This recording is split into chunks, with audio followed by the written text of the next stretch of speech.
What is up, everyone? It is the Beast, Brian London. It is Cam Underwood. It is the Real Ones Canes podcast.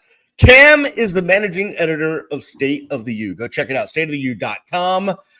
It is free. It's open 24/7, 365. It has the most amazing Miami Hurricanes content, stateoftheu.com. Follow Cam on the X at Underwood Sports. You can follow me at Miami Radio Beast. Cam, Friday night, Miami, Louisville. I'm not sure if I like Friday nights. Friday nights seem odd to me. Mario Cristobal in his press conference yesterday, we're recording this on Tuesday, so Monday, said, you know what, Thursdays and Fridays should be for high school, Saturdays for college, Sundays and Mondays for NFL. But here we are, Miami, Louisville on a Friday night. Your thoughts? Yeah, man. Good to see everybody. Welcome back. Like, subscribe, share, all those kind of things. And speaking of sharing, I share the outlook of Mario Cristobal on the topic of which teams and levels of football should be played when. Miami has for a very long time, been a major draw for ESPN with their Thursday night and now Friday games. There's been many articles about the success of having just one Miami game on the weeknight placement through the years. So, we're back in that place and everything. Have the same kind of rest as does Louisville, because we both had a bye last week, and look, I'm a proponent for, playing whoever, whenever, period. And we're able to do that. We have another national TV audience on Friday night, so hopefully we're able to put up a good show. I would prefer that it were a Saturday game, but whatever. Here's my thought process.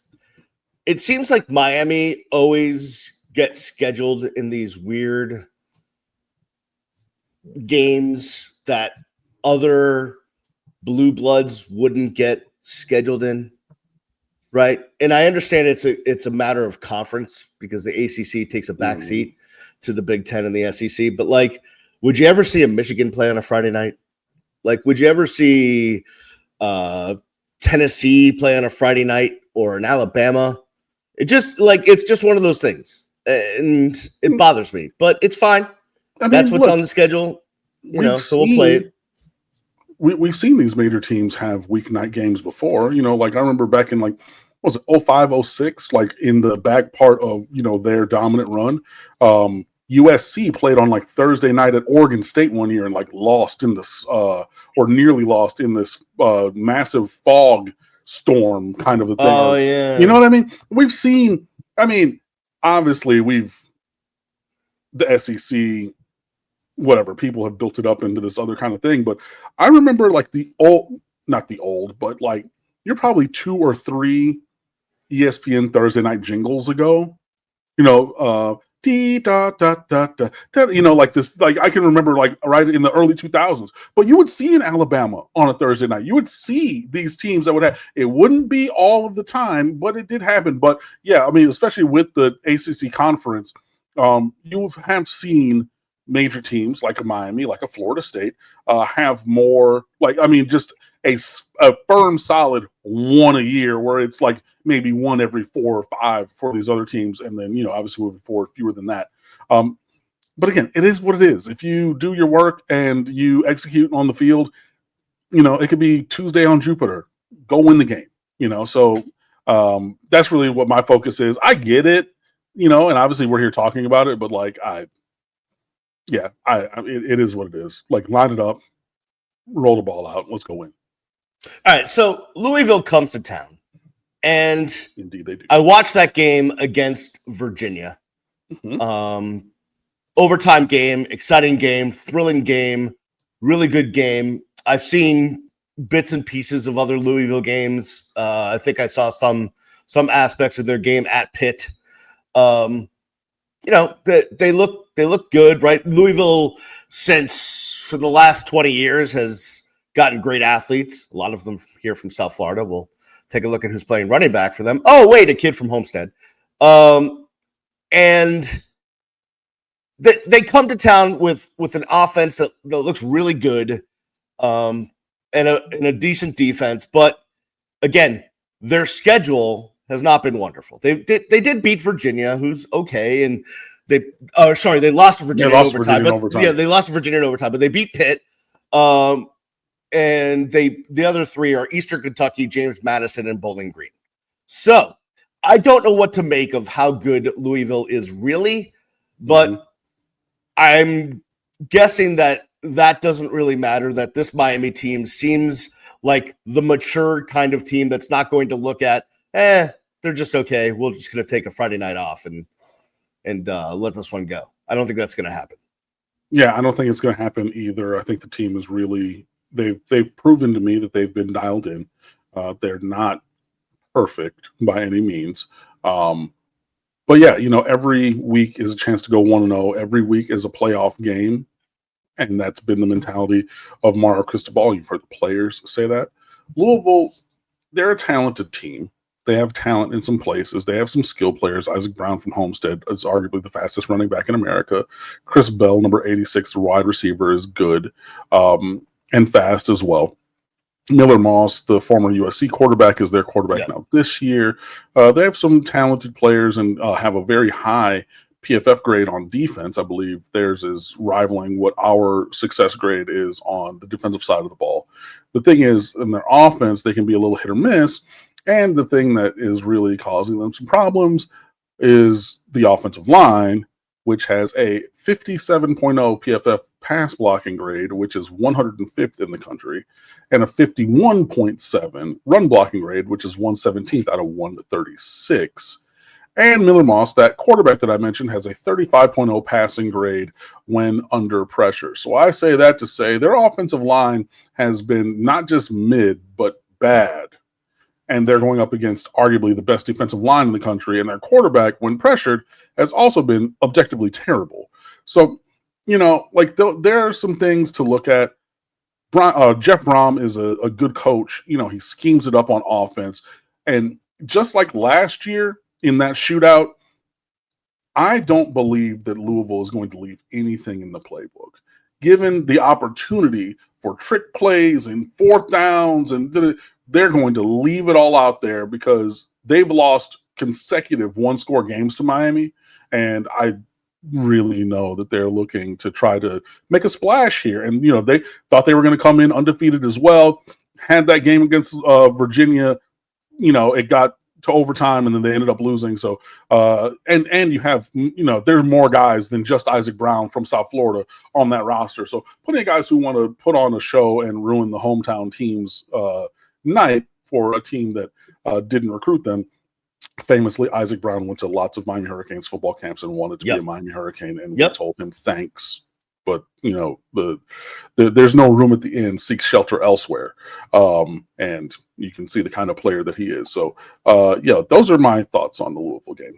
Yeah, Isaac Brown comes in with 334 yards, 3 touchdowns.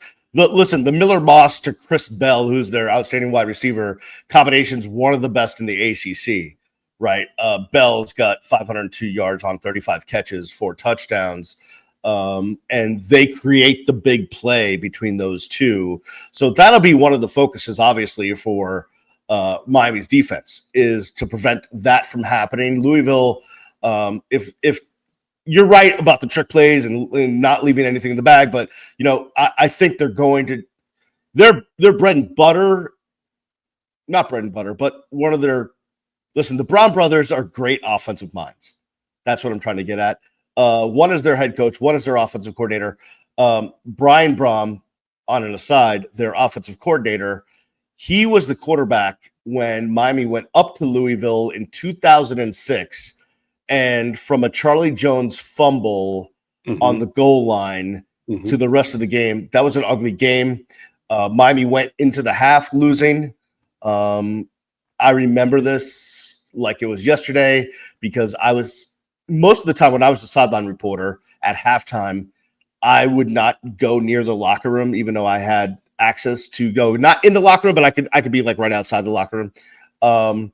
Normally I would, go get a drink of water or, I would whatever, take a seat for a few. The Louisville game, I remember walking and standing right outside the locker room and listening to Brian Pata give the most unbelievable motivational speech that someone could give at the half of a game. I remember I can hear his voice like it was yesterday, trying to get his team to get back into this game. And then obviously, like 6 weeks or something later, Brian Patter was shot and killed. May he rest in peace. But so I remember that game like it was yesterday, going up there, losing that game. Brian Braun was a quarterback. He didn't have a wonderful game, but it was good enough with all of Miami's self-inflicted wounds to win that game by a large margin. It was like 31 to something, I think, in 2006. So, but Brian Braun was the quarterback, and I was just like those guys, the Braun brothers. I feel like there's a million of them. They're offensive minds, and they know how to do that really well. So it'll be good chess match between offense and defense there. Yeah, I remember the 2004 game, my senior year, which was on a Thursday night at the Orange Bowl that I went to, and I was in very poor voice the next morning for a sight singing exam on Friday, and the thing in chorale at 10 o'clock, or sorry, chamber singers at 10 o'clock in the morning on Friday, and then chorale at 11, because that was the Devin Hester got the punter to beat it, he beat him game, and that was Brian Braum's freshman year. And he rotated with Stephon LaFours, left-handed quarterback. Yep. And everything. So yeah, we've had games against them of memorable note. And yeah, even from Brian's time there. And I mean, they're Louisville natives, the Braum family. Like he went to, I don't want to call the high school because I will get it wrong. I will say the wrong one, but they're from there. They've coached there. Played there, Jeff is the head coach and Brian is the OC and everything. So, yeah, I mean, with all that history, so it just adds layers to like, I would understand the frustration of losing to a team that's been a thorn in your side or, like an opponent for many, many, many years and then losing to them repeatedly by one. Also losing star recruits to them over the years. I mean, plenty of those. That's another little note in the whole history. I mean, look, it goes both ways because we fired Randy Shannon and gifted them through that Teddy Bridgewater, which Teddy Bridgewater has said that he was coming to Miami, and then we fired his coach, and then he was like, "Well, I guess I'll go play for, somebody else somewhere else." So yeah, it works both ways. So as you go through, that bowl game in Orlando, Teddy Bridgewater's final game, and we scored early, and then they went on a big run and brought him back out for the last drive and took a delay a game while he goes off walking to the sideline like he's Christ the Redeemer or Maximus Decimus Meridius from Gladiator. Are you not entertained? Walking to the Louisville sideline and everything. Yeah. I don't. I don't. From Teddy Bridgewater, I mean, Lamar Jackson, another kid that. Yeah, but like we were one of the teams that was trying to make him into a wide receiver, and I get it. And it was the year after Brad Kaya was already starting as a true freshman. And then we pivoted to Dwayne Lawson from Tampa, who was, big and fast and strong. He didn't end up being anything, but like we were one of the team, and we kicked the tires late on Lamar, but like we weren't really looking at Lamar Jackson like that. And Lamar Jackson in high school was good, but Lamar Jackson in high school was not Lamar Jackson that right now. But like we were one of the ones who's like, well, he can maybe come here and try to play quarterback. And famously, his mama was like, nah, like he's a quarterback, period. And if you're not trying to do that, don't talk to me. Type stuff. But yeah, the list goes on and on. So there's plenty of connections and plenty of reasons not to like them. I just hate the fact that their media people and fans run their goddamn mouths and feel that I'm going to get myself started, and I don't want to do that. I don't like them. We need to beat them, period. It seems very personal, Cam. I don't know why, but like they are like tier 1.5 of my hatred. It's like Notre Dame, Florida State, and then like tucked up right close up. Like oh wow, okay. I don't know why, and again, I don't know why they get under my skin and they have this entitlement and thought that they are as good as or better than the University of Miami, and it's just it irks my nerves. At what exactly? At What are football, first of all, entirely holistically, but then at football, and then like before they even beat us, they're like, well, we had a lead against you in 04, and like whatever, like who cares that you had a lead? You know what I mean? Like that's not proof positive of your superiority. You didn't win that game. You kicked the ball to Devin Hester like some morons. What are you talking about? But like they did, they chirp, chirp, chirp, chirp, chirp. And I'm good for like, yeah, okay, whatever. Brush it off. You're idiots. Da, da, da, da. I don't know why they get under my skin and annoy the hell out of me. But I delight in few things more than I delight in beating Louisville. And I need this team to do that on Friday night. For me, myself, personally. Don't even do it for your season. Don't do it to... No. For Cameron James Underwood, I need you to beat them. I don't know why. This is more vitriol than I've had on here. I know. I don't even comprehend it. It doesn't make sense to me either, Brian. I'm with you. It's crazy to me too. I feel like I'm Allen Iverson in the practice range. It's crazy to me too. It's crazy to me too. Louisville, we talk about Louisville, like practice. I don't know. I don't understand it. I'm an emotional being. And they stomp on my last emotional god darn nerve. And I need nothing more than to beat them. By 1 or a million, I would prefer the million. I can't wait to see you on Friday night in the press box. It's going to be just amazing. So let me ask you this question. To beat Louisville, to win this game, what do you think the keys are for the University of Miami? Do what we've done. Be who we are. Well, that's no fun. Come on. I mean, like, seriously, they can't. I don't believe, and I've said this in other games, and people are like, oh, you're an idiot. I'm not, because I've been right. I don't believe that they can block us up front. I don't. I honestly do not. They've struggled with far inferior defensive lines than we have. And we blitz too as well. So, I think that we just need to continue to be who we are and whip them at the point of attack and expect them to do some things differently on the offense, whether it's, the quick passes, whether it's a screen game, whatever. But I think we need to be who we are and then like get the run game back going, because credit to Florida State, in each of the last 2 years, they've taken away the thing that Miami entering the game did best on offense. Last year, when it was Cam Ward and the bomb squad, they said, we're playing cover 2 with the safety's heels at 18. You're not going to blur us over the top. And then we just grinded out 5.5, 6 yards of carry. Boom, boom, boom. Bob's your uncle. This year, they said, you're not running the ball on us because you haven't had any explosive plays, which I talked about. But if you can hit the explosive plays, then you'll win. And we hit the explosive plays. Malachi Tony already wrote his name in the history books for the Malahassee game. Yep. And we're good. So I said to say, Florida State, I believe, had the kind of athletes that could curtail or kind of contain Miami's running game. Let's get that back going. Let's get the passing game, still going.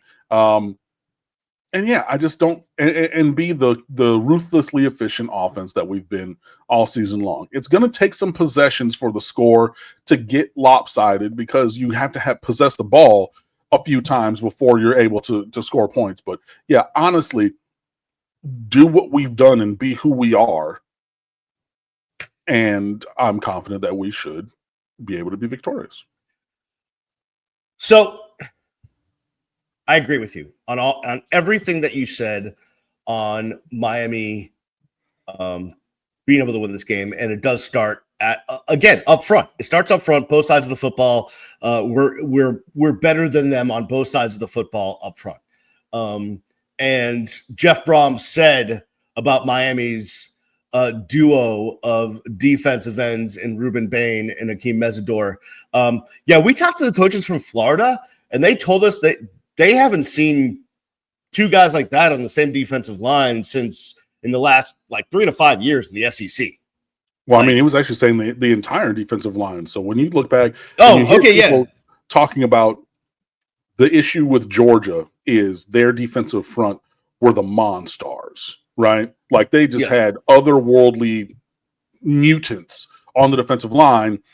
And, in the past, and now a lot of those guys play for the Philadelphia Eagles, but they're good, but they're not that kind of different, oh my God, what is this freak kind of guy. Miami has those kind of dudes up front now, and yeah, that's a credit to what we've done and how we've built, where this team is. And I mean, shout out to Brian Brom for being complimentary. Mario Cristobal and our coaches were complimentary of them yesterday at the coaches presser. Yeah, of course. Saying, they do things really well and they have a very talented team and all kinds of things like that. So, like, I'm the one who's saying I hate them. They need to go die in a fire. Metaphorically. But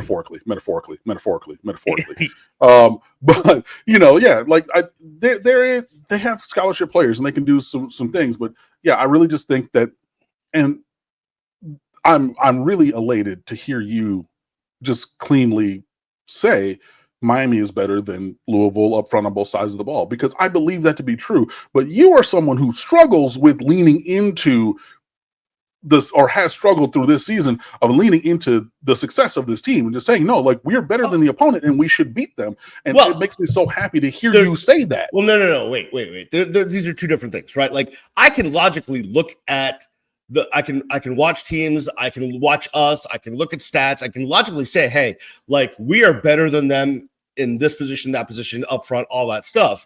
Like, I can logically do that. My brain can do that. Where I get into trouble is like, oh, well, now go take that to, hey, we're going to beat them by 13 points or whatever the spread is.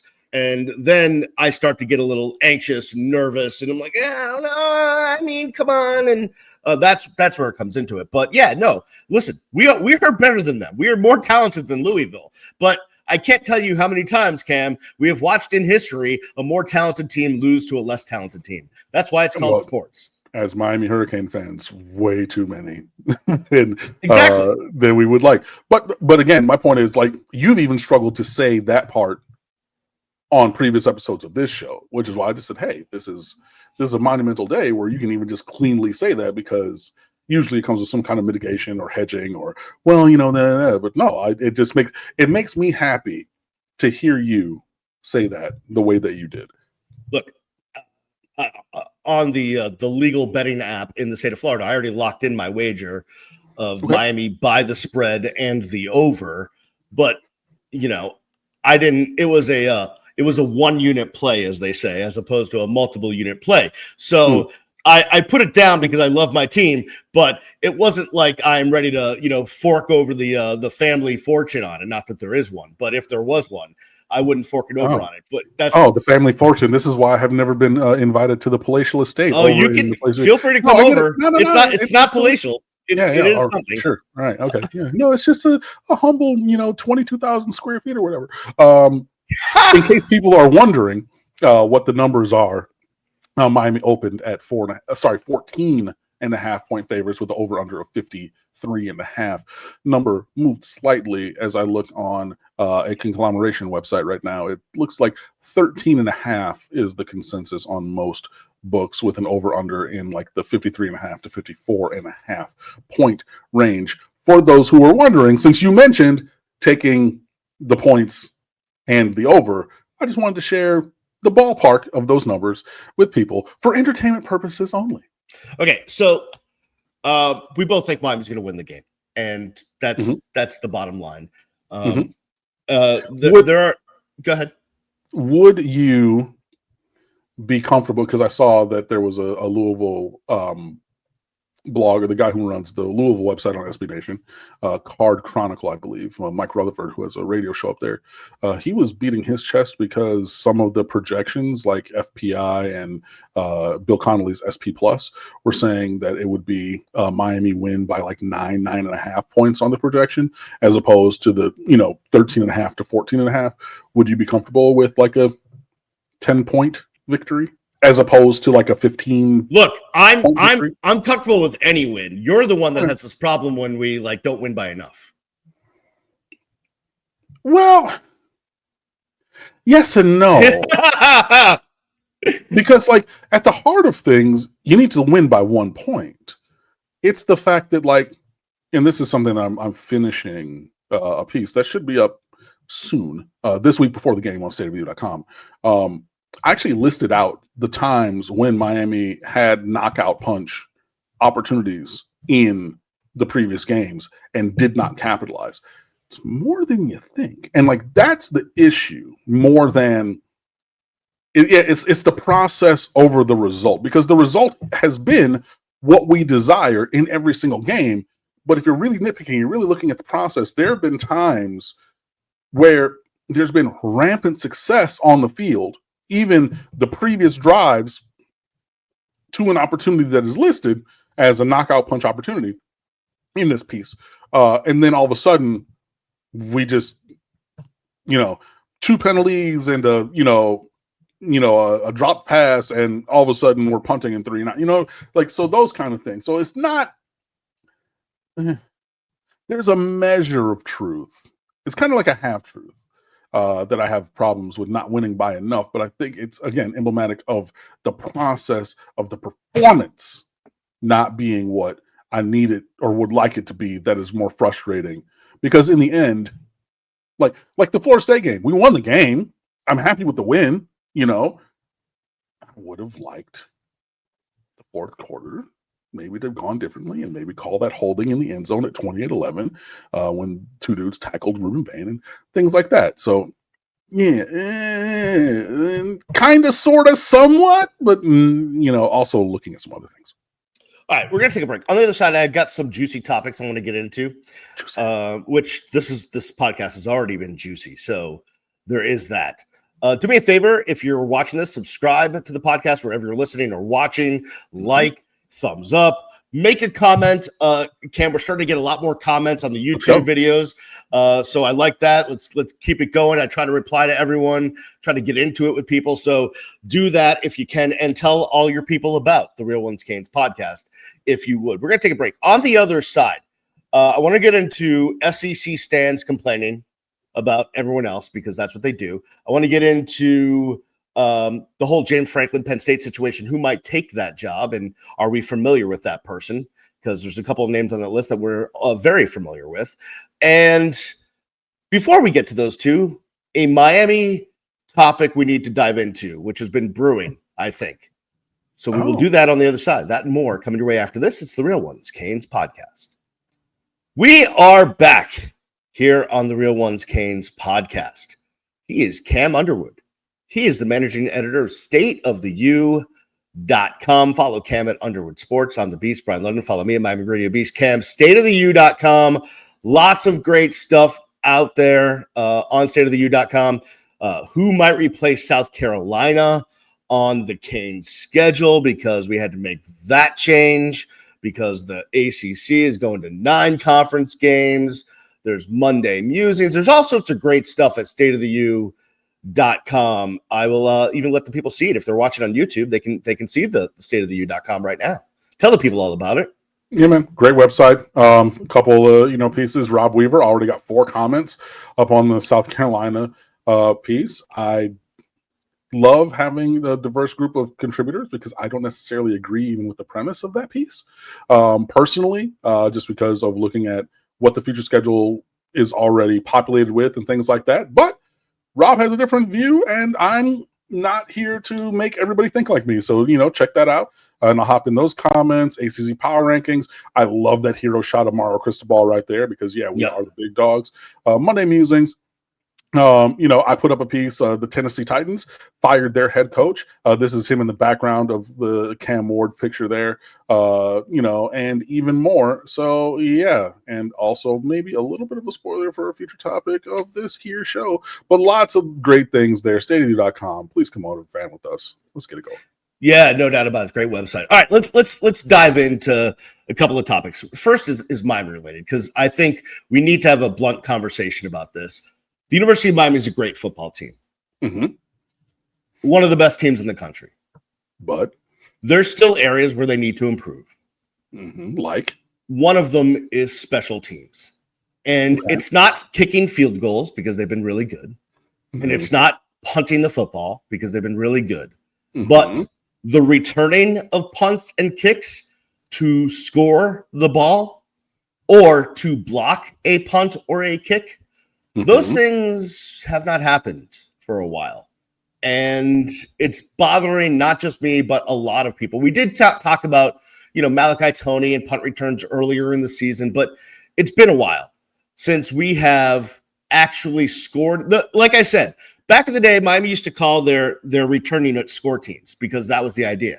We're going to score the football when we have a chance. We're going to throw out, a Roscoe Parrish, a Devin Hester, or Santana Moss, whoever it is, and they are going to, every time they get the ball in their hands, it's a possibility they score the football. The last punt return touchdown that Miami had was DJ Dallas, 65-yard return versus Pitt, November 24, 2018. Jeff Thomas did it the week before at Virginia Tech. The last kickoff return for the touchdown was the famous Halloween game at Duke, the 8 lateral Corn Elder play. 2015. Yeah, 2015. The last block punt against Savannah State, Nesta Jade Silvera in 2018. The last block field goal or extra point was last year, September 21st, 2024 at USF. So it's been too long since we have returned one for a touchdown. It's been too long since we have blocked a punt. It's been too long. We need to get back to doing this. That's my humble opinion. I agree with you. There's been so many times that I've tweeted out, Chris Johnson Jr., remember him? Brashard Smith. Yeah. Keelan Marion. Yes. Seems like they're just a step. Ray Joseph on punt return. Yep. Man, they get caught by the shoestring. They're just a step away from taking it to the crib. Yeah, we need that to actually go to the departments. Like, we need to not be a step away. We need to get through that last gasp, swipe, and go score. So, yeah, I don't really have much else to say about that. It's sobering when you look back at it and think, because when you pitched this during the break and everything, I was like, well, I think the Jeff Thomas return at Virginia Tech, where he caught it on the left sideline and went all the way and kind of did that weird jump, dive, swim move in the air type thing to score. I was like, yeah, it's about that. But I mean, there was one by DJ Dallas the week later. But yeah, that 2018, right, was the last time. So yeah, I agree with you. We need to get back to affecting games in the realm of special teams. Mark Cristobal did say that they are, a lot of starters, or he didn't call them backups, contributing players, I believe is what he called them. So basically, people from the 2 deep are populating those units for coverage and return. And I just wanted to get on my soapbox for a second and also say that the Dylan Day hit in the Florida State game was not targeting. That's absolute shenanigans. And he's going to miss the first half of this week's game because of those shenanigans in that call. But yeah, whatever. So yeah, we need to score more on special teams. Brian, you are right. And just to add to that, back in the day, right? You didn't have a big enough staff, at least Miami didn't, to be able to dedicate to just having a special teams person, or just like everyone took you had like a guy like Donnie Salinger was a running backs coach, and he kind of oversaw special teams, but he didn't really specifically just coach special teams. Everyone had like a facet of the game, like, Curtis Johnson might have returned. I'm just making stuff up. Like, every assistant coach kind of just had to take part of special teams, and it divided out that way. Now you're allowed to have so many more staff members and analysts and GAs and all these people that can really get specific and dive into stuff. One would think that someone would carve out a way, a means, something, a way to get our incredible athletes into the end zone. Yeah, I mean, at this point, I don't even think that it's about scheme. I think it's about performance. Like, you need to make that last guy miss. You need to avoid that shoestring tackle. You need to, whoever the player is. It's not. I think that the opportunities have been there. We've not capitalized. So yeah, I think it is just incumbent upon somebody going out there and making a play. All right, let's move along, because I'm going to get too frustrated because I miss seeing a punt return for a touchdown or a kickoff for a touchdown. I don't like these episodes when you get me ranting about things and you start to, and I sit back and let it happen. And then, no, I'm not gonna do it. But that's okay. I can be the crazy one. That's fine. It's cool. Oh, you haven't figured out that's how we're just. This is our character. These are our characters. This is what we're gonna do. You're gonna play the unhinged one. I'm just the I'm just the talking head. I'm hinged. but there are some things that do make me unhinged. Oh, if you're hinged, that hinge is creaky, my friend. Very creaky. Hey. You might be right. Whatever. Anyways. You know how Louisville fans piss you off? Yes. Okay, we talked about that in the previous segment. We SEC fans really piss me off. Ooh. Like, yeah, they get under my skin. Okay. And it doesn't matter what school they're rooting for, just the general whole elitism of their conference attitude.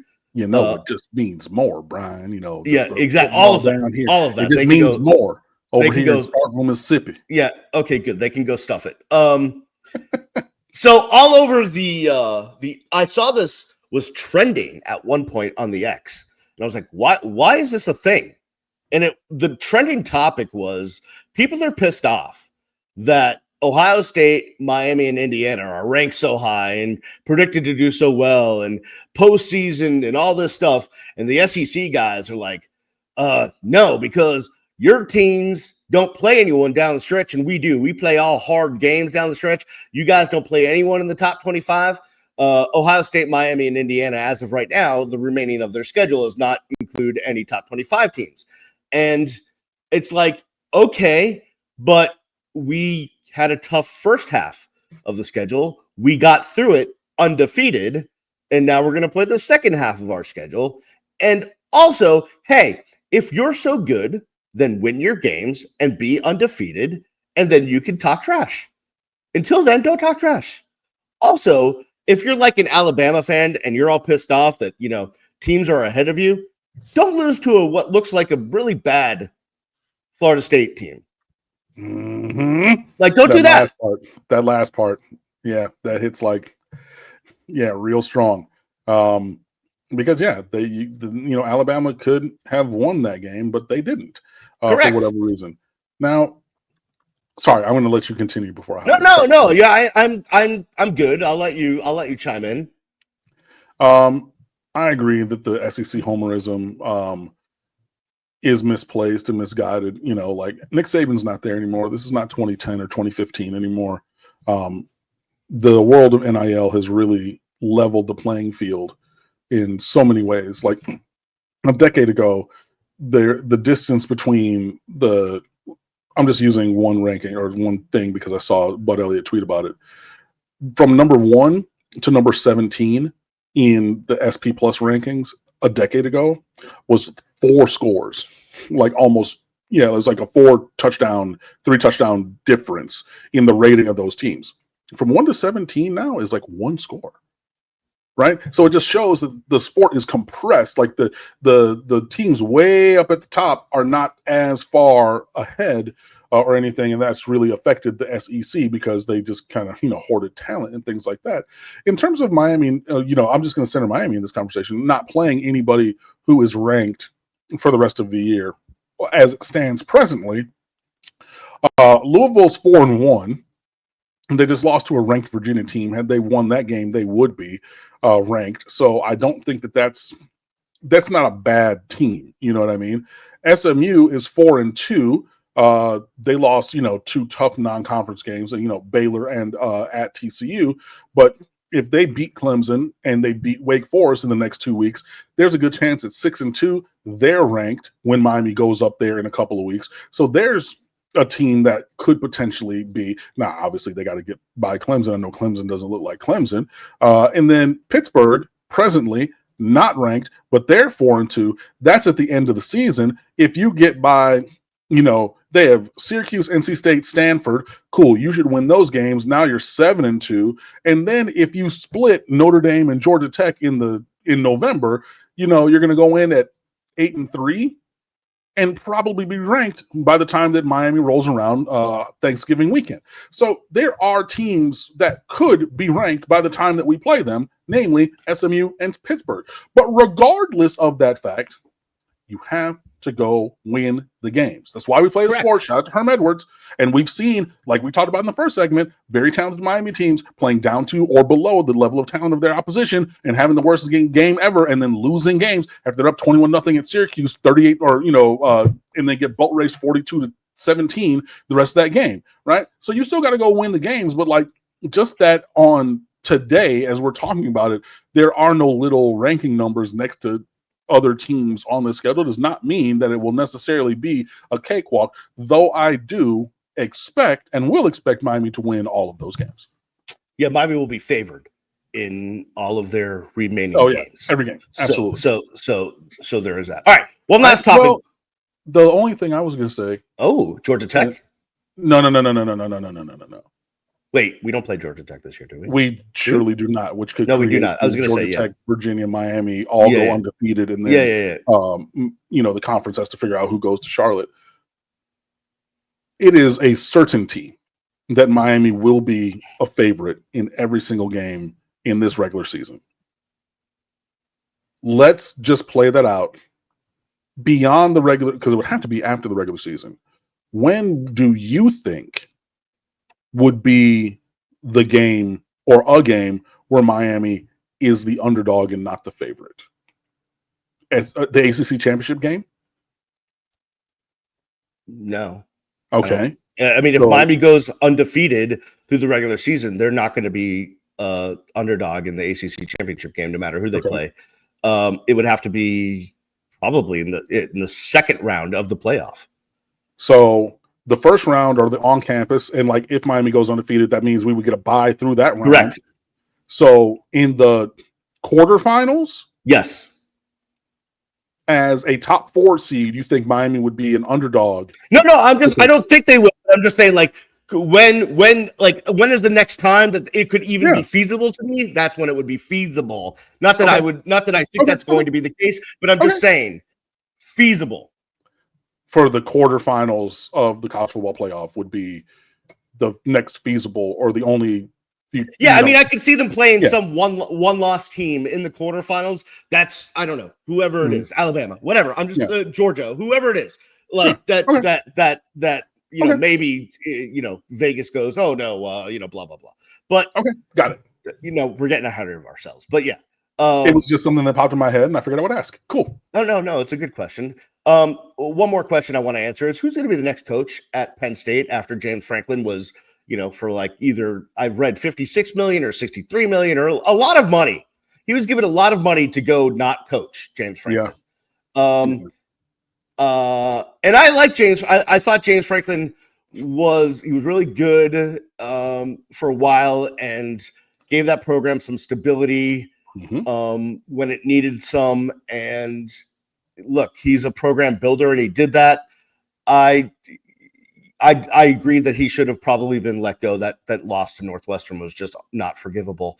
But some intriguing names out there for that job, 2 of whom have coached at the University of Miami as head coaches. Like whom, Brian? Well, there's Manny Diaz, who is at Duke. He has been mentioned.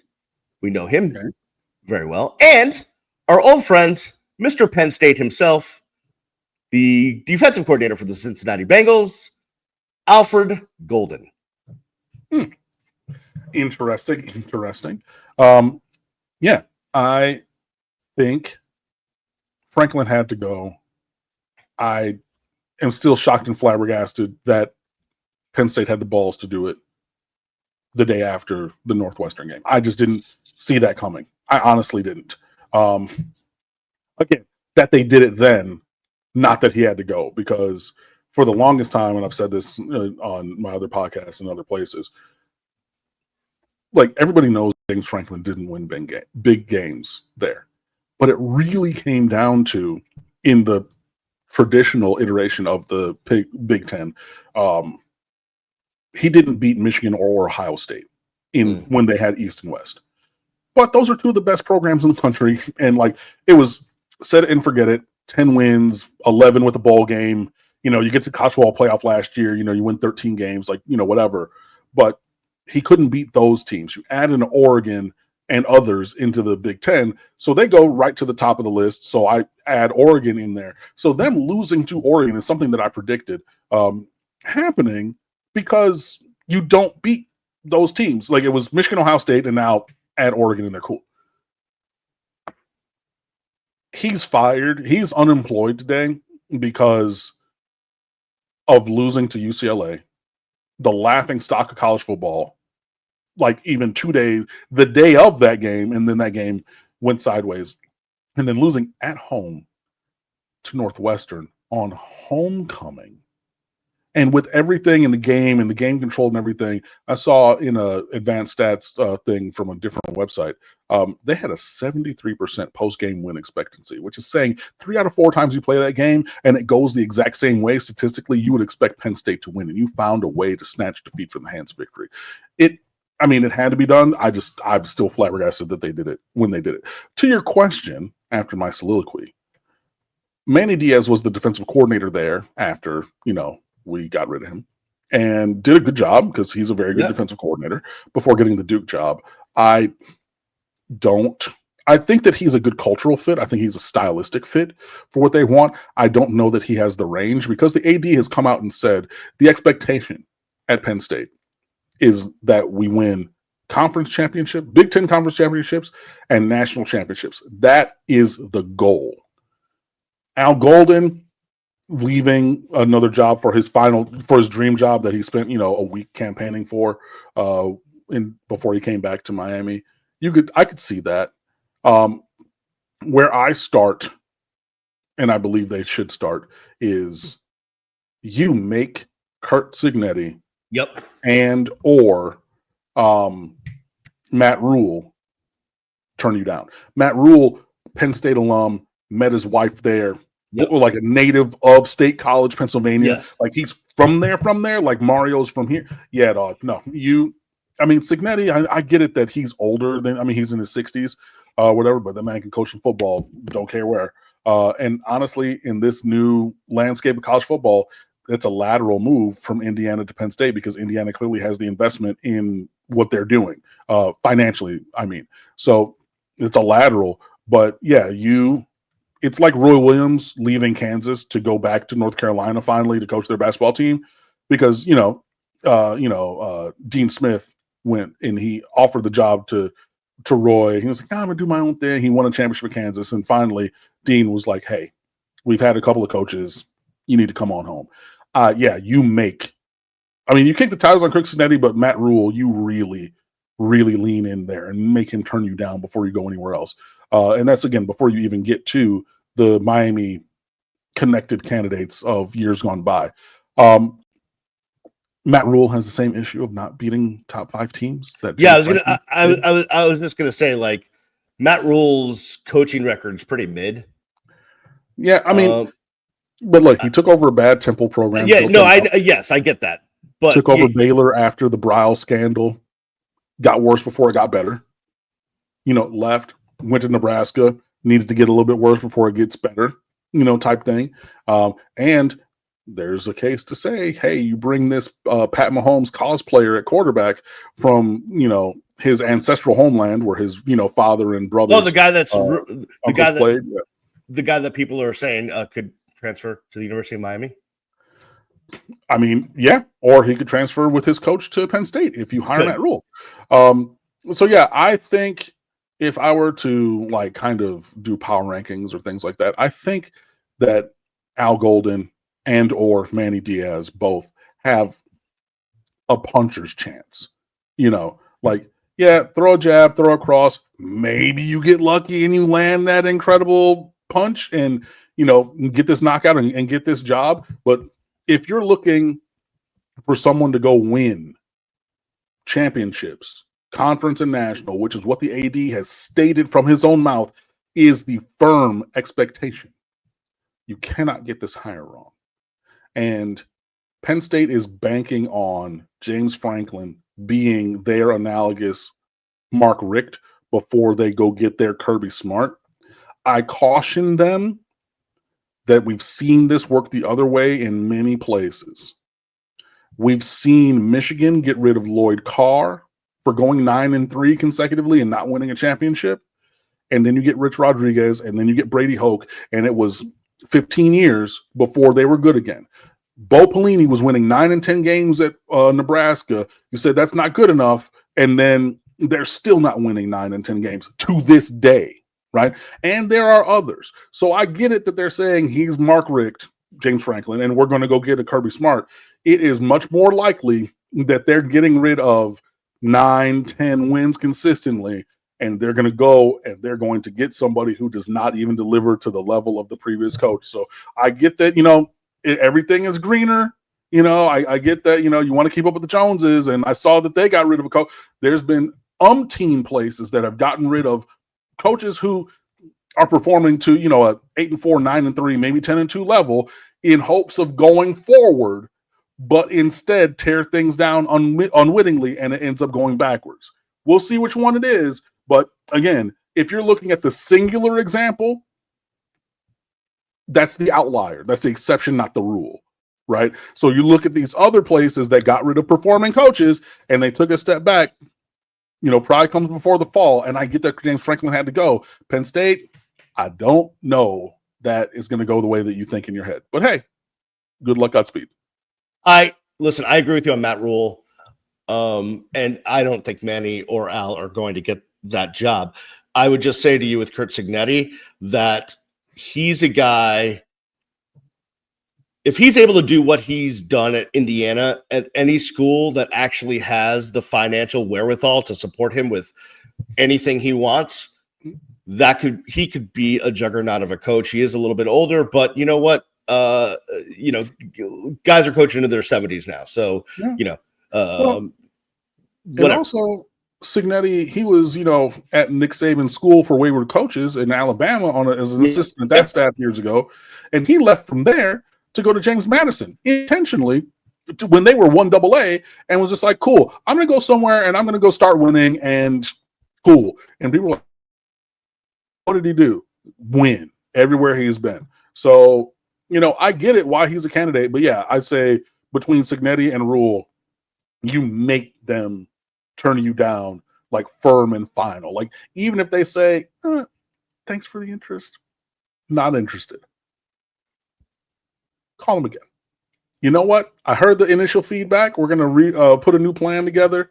We're going to send the AD and the university president over there to go talk to him. Look, we heard you the first time, but we just wanted to really make sure that you had the full lay of the land before you make a final decision. So, yeah, it's not that we didn't hear you. We just wanted to really dig in. Yeah, you make both of those dudes, I think, turn you down publicly, finally, type of a thing before you move on.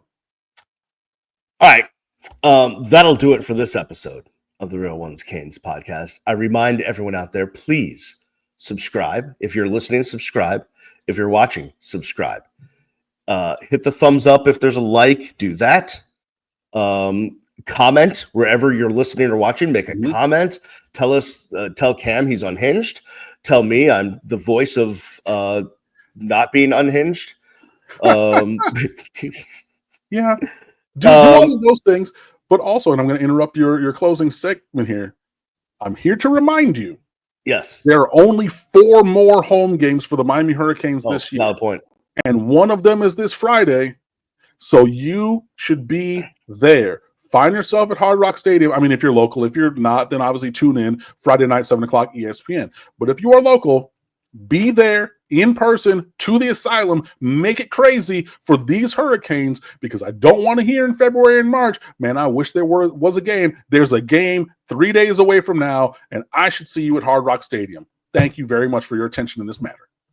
Cam, I will see you at Hard Rock Stadium on Friday night. Buddy. I know. All right, everybody, we appreciate you listening and watching. We will see you next time right here on the Real Ones Canes podcast. Peace.